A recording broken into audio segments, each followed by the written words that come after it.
Ito nga pala kami sa rest house. Ay, split type na. Ayan, gagawa ko ng ano yan, mga par.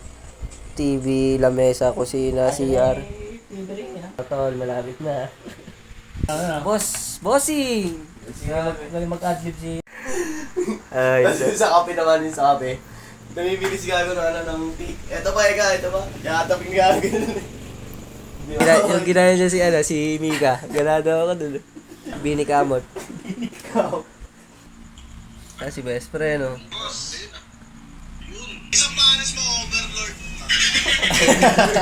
Sabi. Uy, bisita lang kayo umaarte na. Ha? Ayan, kasama ko si... 6 minutes lang. One more time, bebe. 6 minutes, one more. Si best friend. Kasama ko si Don. Sisig.